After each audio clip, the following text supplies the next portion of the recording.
Big Bear, also known as Mistahi-maskwa, was a powerful and popular Cree chief who played many pivotal roles in Canadian history. He was appointed to chief of his band at the age of 40 upon the death of his father, Black Powder, under his father's harmonious and inclusive rule which directly impacted his own leadership. Big Bear is most notable for his involvement in Treaty 6. He was one of the few chief leaders who objected to the signing of the treaty with the Canadian government. He felt that signing the treaty would ultimately have devastating effects on his tribe as well as other Aboriginal tribes. This included losing the free nomadic lifestyle that his tribe and others were accustomed to. Big Bear also took part in one of the last major battles between the Cree and the Blackfoot tribe. He was one of the leaders to lead his people against the largest battle on the Canadian plains.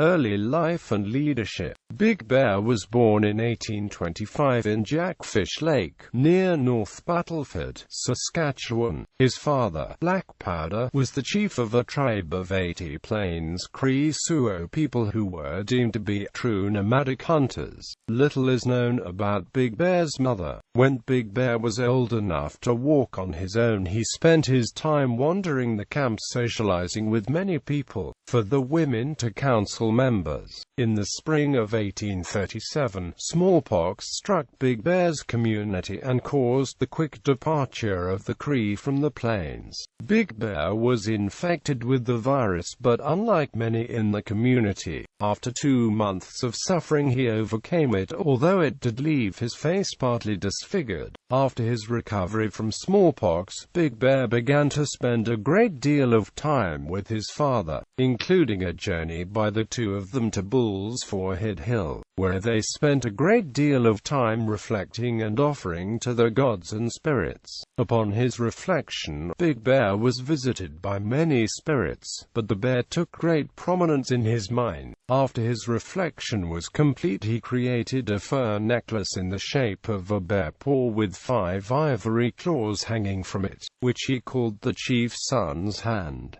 This necklace was the source of his nickname Maskwa, meaning bear, and Mistahi, meaning much. It is reported that over the course of Big Bear's life he took several wives, in turn producing at least 4 male children who would carry on his name. However, there is little documentation to support the names of these individuals. Before becoming a great leader, Big Bear became a great warrior, taking warriors under his father's command on missions which he described as haunting the Blackfoot. Upon the death of his father Black Powder in the winter of 1864, the Cree band with over 100 members was in need of a new chief. Big Bear was 40 years old and was the obvious choice as the next leader of the Cree people.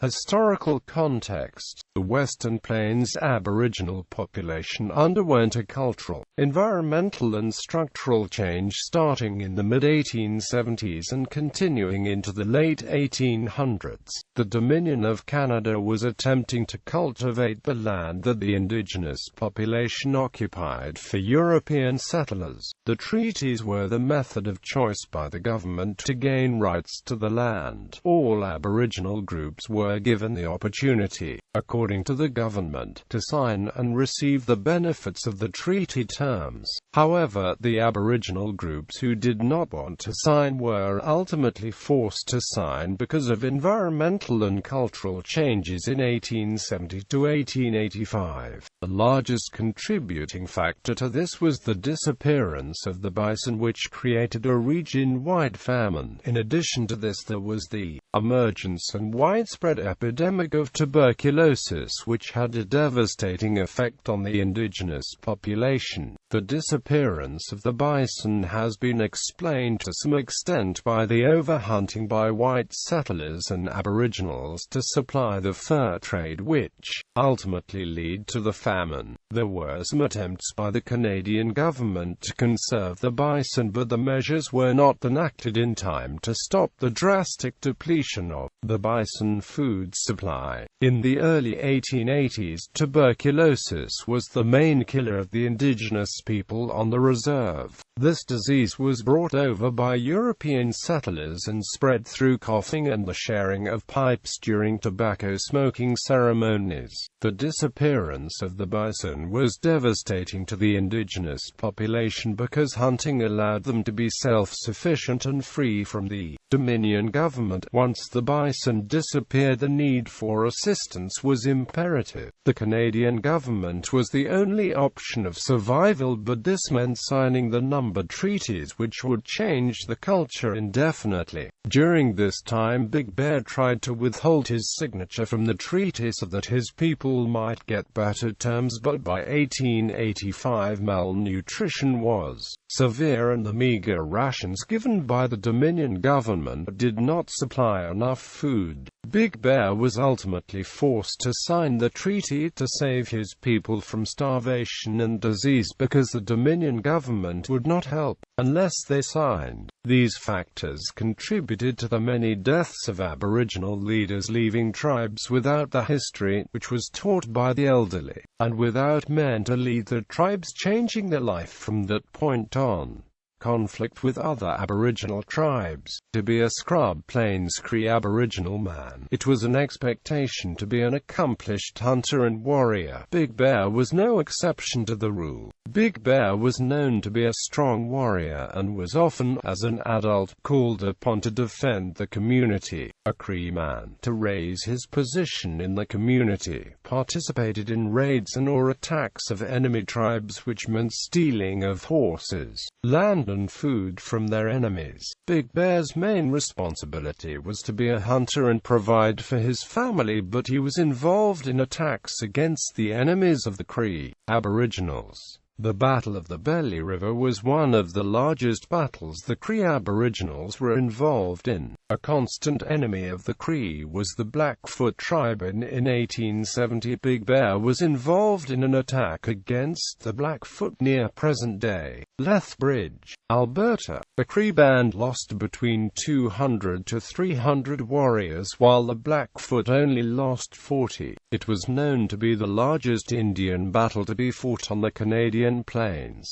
Treaty 6. As the 1870s began, Big Bear and his tribe had reached the high point of development for the band. It started to become more and more apparent as time passed that these conditions would not remain the same forever. Disease had begun to ravage his people, and the declining numbers of buffalo threatened the food source and economy. This was quite worrisome for Big Bear as both a father and a chief, and he knew something was needed to be done. On the 14th of August 1874, the Hudson Bay Company visited Big Bear and his fellow Cree people. This was seen as peculiar to Big Bear and his people, as the Hudson Bay Company would have had to travel 7 days from the nearest trading post to visit their camp. The Hudson Bay Company arrived with 4 wagons full of supplies. Factor William Mackay came along for the trip, and while he was there he warned Big Bear of the establishment of the Northwest Mounted Police in the area. Mackay told Big Bear of how the Northwest Mounted Police were here to preserve the West as Canadian, and how they were not to interfere with but to protect Aboriginal interests. At the end of the visit, Mackay and the HBC distributed gifts to the 65 tents of Big Bear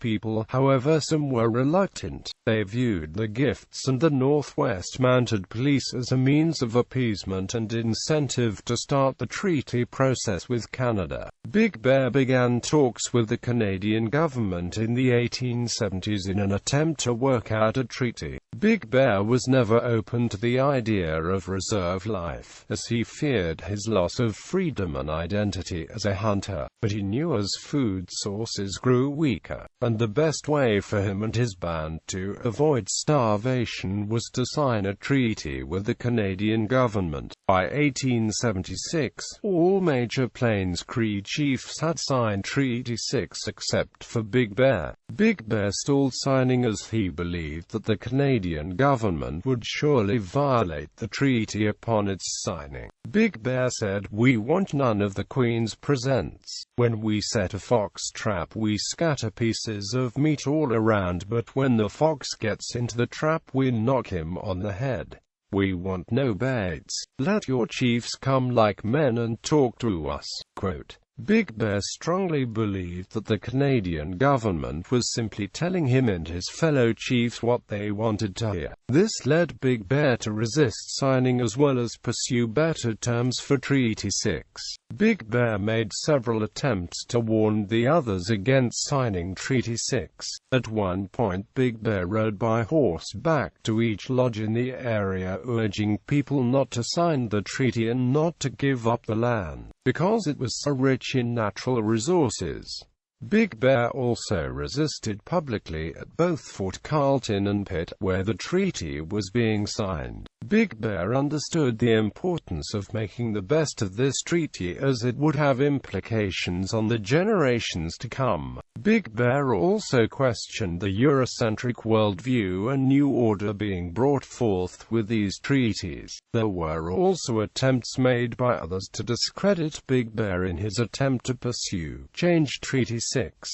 John McDougall tried on several occasions to discount him. He claimed Big Bear was an outsider, that he was not of the area and did not deserve the esteem he carried among the people of this area. This was not true, as he was a Cree, but also his father was Suo. He was not an outsider but rather leader of a group of people who had elements of both cultures. Big Bear resisted from signing for as long as he could, but eventually had to sign Treaty 6 in 1882. He did so because he believed he had no other choice. Big Bear believed he was betrayed by the other chiefs as they signed the treaty after all of his warnings. Big Bear's hope of negotiating a more favorable treaty for his people was over. Life after Treaty 6 and the trial of Big Bear. Big Bear had resisted signing Treaty 6 for 4 years. With food supplies running low and his people facing starvation, he was forced to sign the treaty. After signing the treaty, Big Bear and his people could not decide where the reserve would be, though they did not want to live on a reserve. In order to receive food rations from the government, a location needed to be decided on. The first winter after signing the treaty, Big Bear and his people did not receive any rations as they had not decided what reserve to live on. In 1885, Big Bear had chosen a reserve to live on.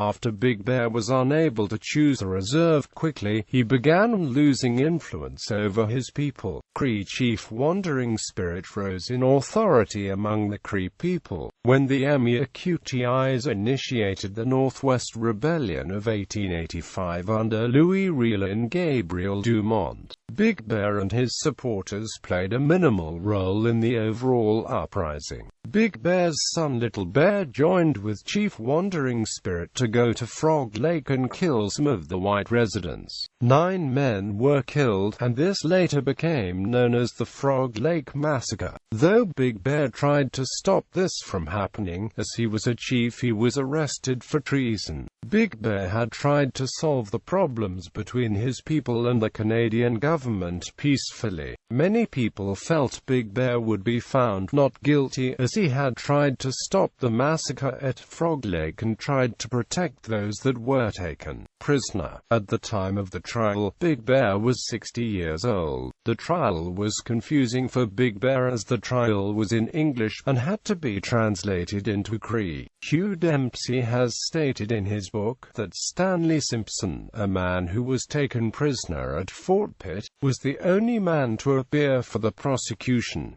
Much of the evidence was in favor of Big Bear's innocence. The evidence was clear that Big Bear had not taken part in killings at Frog Lake or the looting and taking of prisoners at Fort Pitt. However, Big Bear was found guilty of treason and sentenced to 3 years at Stony Mountain Penitentiary in Manitoba. In 1887, after serving 2 years of his sentence, Big Bear was released due to failing health conditions. Big Bear Bear died soon after being released on the Poundmaker Reserve in January 1888 at 62 years of age. Legacy. Big Bear is largely known for his role with Treaty 6 and his dealings with the Canadian government. However, from his humble beginning to Big Bear's trial, he will always be remembered by his people as a man who fought peacefully for the rights of his band. Big Bear led his band for 20 years, and he has left a legacy among his people for generations to come.